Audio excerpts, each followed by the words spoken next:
Pendidikan adalah hak semua anak, tidak terkecuali mereka yang memiliki disabilitas, seperti anak Down syndrome. Namun, Down syndrome pun seringkali dihambat dalam mendapatkan akses pendidikan yang sama dengan teman sebaya mereka. Sebab mereka dianggap kurang mampu dalam kehidupan sosial, sehingga baik anak maupun orang tua Down syndrome kerap mendapatkan perlakuan yang berbeda. Sejumlah masyarakat pun bergerak membalikan pandangan tersebut. Mereka merangkul hak-hak Down syndrome di Persatuan Orang Tua Anak dengan Down syndrome, POTADS.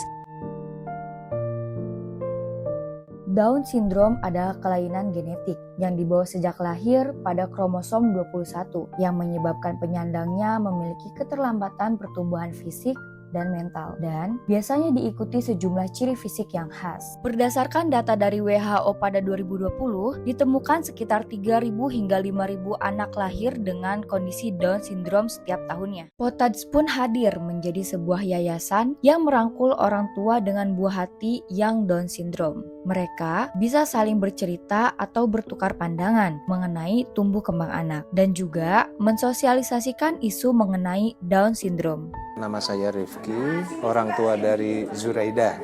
Ibunya Ali, biasa dipanggil dengan Bu Eni. Kalau bergabung saya masih baru, hitungannya masih bulan Agustus. Lama dari Alim kecil. Untuk orang tua kemarin ada kegiatannya itu seminar mengenai kesehatan reproduksi untuk anak dengan kebutuhan khusus. Yang Zura ikutin aja di sini 3, barista, angklung, sama art and craft. Sekarang nih tinggal 2 ya. Barista sama drum band. Orang tua di sini yang banyak saling dukung. Kemudian juga saya lihat dari yang agak lebih dewasa dari Zura, banyak yang udah lumayan berhasil. Jadi motivasi saya juga untuk mendidik Zura. Anak Down syndrome memiliki bakat dan potensi tersendiri. Banyak penelitian mengungkapkan bahwa anak Down syndrome mempunyai bakat di bidang seni dan olahraga. Teman dari POTADS pun menvalidasi betapa menyenangkan dan perlunya mereka akan pendidikan, sama seperti anak-anak non-disabilitas lainnya. Seneng. Ketemu teman-teman. Iya, ketemu. Azura seneng nggak sekolah di sini kegiatannya? Iya. Tapi Halim sekolah di sini ketemu banyak teman juga, terus juga guru-gurunya seneng nggak?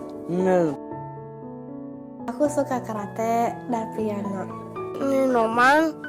Minum ini es. Minuman. Iya. Salah satu kelas di POTADS yang disukai oleh anak-anak Down syndrome adalah kelas barista dengan Franz Setiawan sebagai pengajar. Sudah 6 tahun menjadi pengajar barista di POTADS, Franz melihat anak Down syndrome memiliki semangat sehingga cepat untuk belajar. Ia pun mencoba memfasilitasi pendidikan yang mampu mengembangkan motorik dan intelektual anak Down syndrome di kelas barista. Kita harus membuat bagaimana mereka tertarik, senang dulu, dan akhirnya kalau mereka ada passion itu cepat sekali belajar. Kelas-kelas ini kan ada tujuan-tujuannya.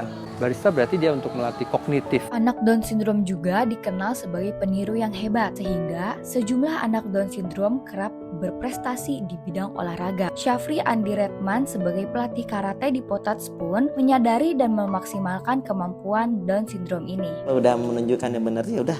Saya gerakannya, alurnya, mereka bisa ikuti 21 gerakan. Dan saya juga udah pernah mempertandingkan anak-anak ini. Dalam meraih pendidikan dan menggapai prestasi, anak Down syndrome juga bersekolah di luar kelas-kelas komunitas seperti POTAD. Namun, anak Down syndrome sulit bergabung ke sekolah umum karena sekolah belum inklusi, alias belum bisa menerima anak-anak berkebutuhan khusus dalam proses belajar. Maka dari itu, kebanyakan orang tua menyekolahkan mereka ke sekolah luar biasa atau SLB. Padahal ada perbedaan jelas antara kurikulum sekolah inklusi dengan SLB untuk perkembangan kemampuan akademik sosial pada anak Down syndrome. Misalnya, Rifki yang menilai SLB kurang baik bagi perkembangan anak Down syndrome. Zura ini karena mampu didik, terapisnya bilang kalau bisa jangan ke SLB, sebab itu kan meniru. Namun, sebaliknya SLB sering dipilih karena khawatir sekolah inklusi tidak ramah dengan anak Down syndrome, seperti yang dirasakan oleh Eni. Saya udah tahu itu kemampuannya terbatas.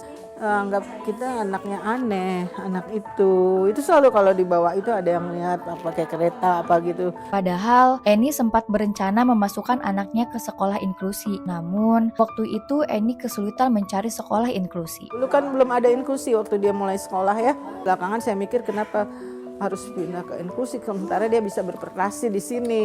Waktu ke waktu, sekolah inklusi pun lebih digaungkan dan bertambah. Per Desember tahun 2022, sekitar 40.928 sekolah telah melaksanakan pendidikan inklusi di jenjang SD, SMP, SMA, dan SMK. Dan sebanyak 135.946 peserta didik yang berkebutuhan khusus telah melaksanakan pembelajaran di dalamnya. Namun, jumlah guru pendamping untuk sekolah inklusi belum menyeimbangi pertambahan sekolah inklusi. Berdasarkan data pokok pendidikan per Mei 2023, jumlah guru pendamping khusus di Indonesia sebanyak 4.695 orang. Sedangkan guru reguler yang dilatih mendampingi penyandang disabilitas sebanyak 10.244 orang. Rifkri dan buah hatinya, Zuraida, harus memberhentikan proses belajar di sekolah karena kekurangan guru pendamping. Sayangnya, tenaga pengajar masih minim pengetahuan dan keterampilan dalam menangani anak berkebutuhan khusus, sehingga tidak ada yang bisa menjadi guru pendamping